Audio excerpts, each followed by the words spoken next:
Evet, kültür asıl olarak görsel bir kültüre dönüştü. Uzun zamandır da dönüşmekteydi zaten hakikaten.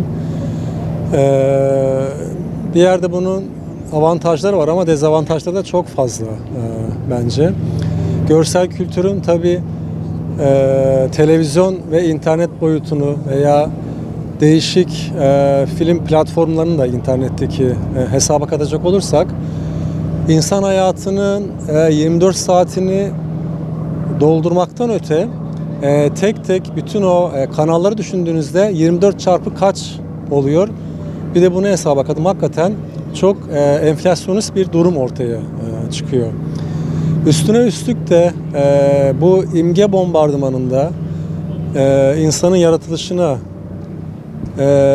nedenli uygun yapımlar ortaya konuyor. Buna baktığımızda burada da maalesef çok olumlu bir resim karşımıza çıkmıyor.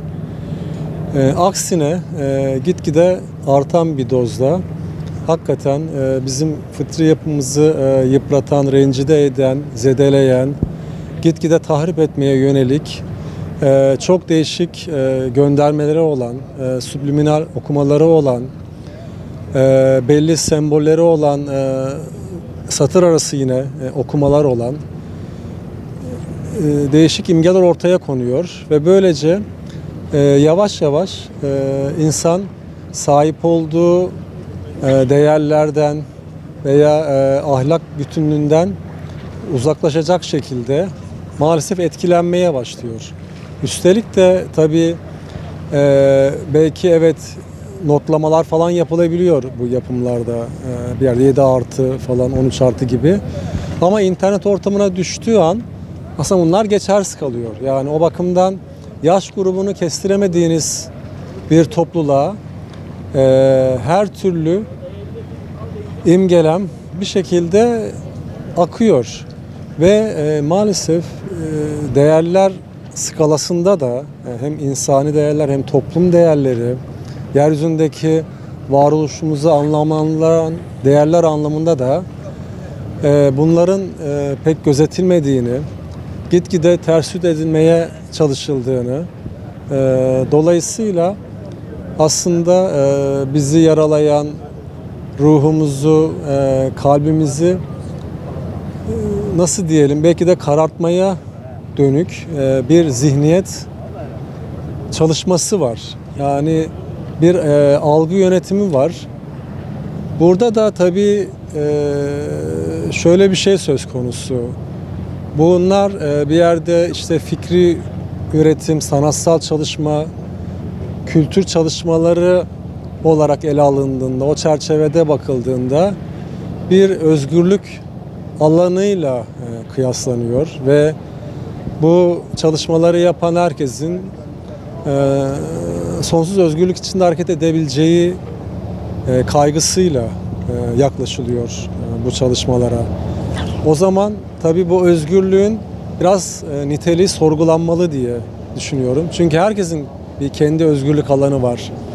Tek tek bireyler olarak veya küçük toplum kesimleri olarak ve giderek de toplumun kendisi olarak ve yeryüzündeki diğer toplumlar olarak da tabii. O anlamda aslında o üretim alanlarının, odaklarının kendi özgürlük anlayışları belki de o bireylerin kendi değerler silsilesini kapsayan geniş çerçevedeki özgürlük anlayışlarıyla uyuşmayabilir. Herkes her şeyi kabul etmek, algılamak durumunda değil ama karşısına bir şekilde çıkıyor bunlar. Resmediliyor, tasvir ediliyor, temsil ediliyor. Dolayısıyla ben bu çerçevede bir sorumluluk anlayışıyla hareket edilmesi kanaatindeyim. Evet, aslında bu ekranlar bir yerde artık çocukları, gençleri büyüten, yetiştiren mekanizmalar haline dönüştü. Dolayısıyla burada canlandırılan karakterler, ortaya konan ilişkiler, dönen entrikalar hepsi Seyirci bakımından yine dediğim gibi yaş grubunu kestiremediğimiz seyirci bakımından birer rol model teşkil ediyor. Ve bunlar da çok fazla olumsuz olarak ortaya konuyorsa, belki onlara yaptırımlar da uygulanmıyorsa, hakikaten o alıcı tarafından bir yerde normalleniyor. Yani her şey normalleşiyor, kanıksanıyor. Seyirciler gitgide ikna olmaya başlıyorlar ve kendileri de kendi gerçek hayatlarında bunu uygulayabilir halde olduklarını düşünüyorlar. Ve bu hakikaten riskli bir durum. Dolayısıyla o filmleri veya dizileri meydana koyan, üreten kişiler, senaristler bir sorumluluk dairesinde hareket etmeleri gerekir diye düşünüyorum.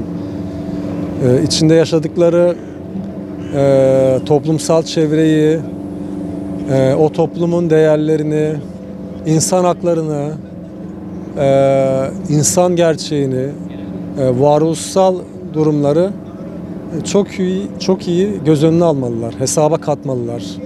Ve ona göre belki evet o diziler neticede hikayeleriyle bir yere de varmak istiyor olabilir.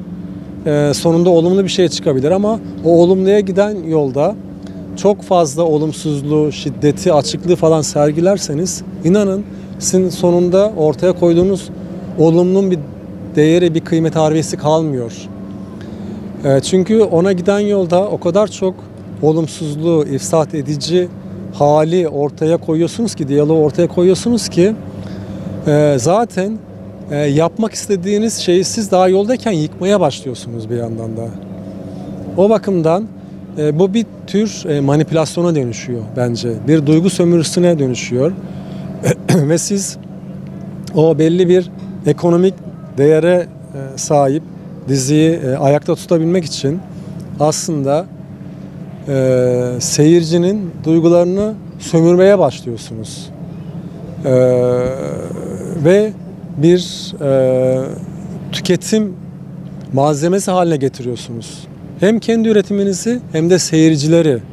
Yani bu hakikaten çok ciddi sorgulanması gereken bir durum.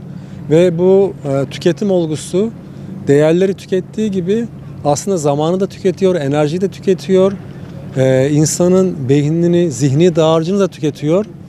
Gerçekten son derece insan karşıtı bir süreç. Artık bu kadar önü açılmış, son derece dizginlerinden boşanmış bir şekilde koşmaya başlayan bu özgürlük duygusu bir yerde taraflar tarafından ele alınmalı, sorgulanmalı ve toplumu bir arada tutan düzenlemeler, bilhassa diyelim hem yazılı olmayan düzenlemeler hem de kanunlar çerçevesinde yazılı düzenlemeler, bazı işte bakanlıkların diyelim yönetmelikleri ya da insan haklarına dayanan bazı diyelim dokunulmazlıklar muhakkak gündeme getirilmeli. Bu anlamda da herkes her istediğini istediği şekilde yapamamalı.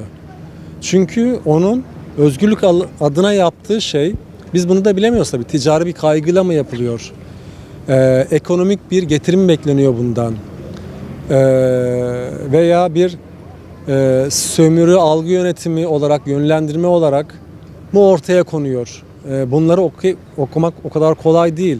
Dolayısıyla bu düzenleme çerçevesinde bakın burada insanı rencide edici, onun varoluşunu zedeleyici, değerlerini yıpratıcı ve insanlık tıynetinden uzaklaştırıcı durumlar, söylemler söz konusu diye bir yerde bazı şeylere bir kontrol mekanizması geliştirilmeli. İlk etapta da muhakkak bir otokontrolün ortaya konabileceği bu yapım odaklarına telkin edilmeli diye düşünüyorum. Herkes her istediğini yapmaya kalktığında birçok şey meşruiyet bu sefer kazanmaya başlayacak. meşru olarak algılanmaya başlayacak. O zaman biz sosyal hayatta da birbirimize o denli, yani bütün mesafeleri kaldırarak, her türlü şeyi kendimizde hak görerek davranmaya, hareket etmeye başlayacağız. Ve bunun çok hayırah bir şey olduğunu ben düşünmüyorum. Bu manada birkaç yine odak var ben diye düşünüyorum. Hem bir yerde hukuki düzenlemeleri yapan bir bürokrasi kesimi var. Bir yerde düşünürler veya alimler, yazarlar dediğimiz bir kesim var. Bir yerde de iş çevreleri var. Dolayısıyla bu üçlü sac ayağın bir şekilde toplumu daha olumlu, yapıcı noktalara yöneltecek, götürecek çalışmaları el birliğiyle düzenlemeleri gerekiyor. Belli bir koordinasyon içinde olmaları gerekiyor. Diyelim alimler, işte yazarlar, düşünürler, eleştirmenler ortaya konacak eserleri estetik ve etik, yani ahlaki anlamda ele alıp değerlendiriyorken, onları yorumluyorken,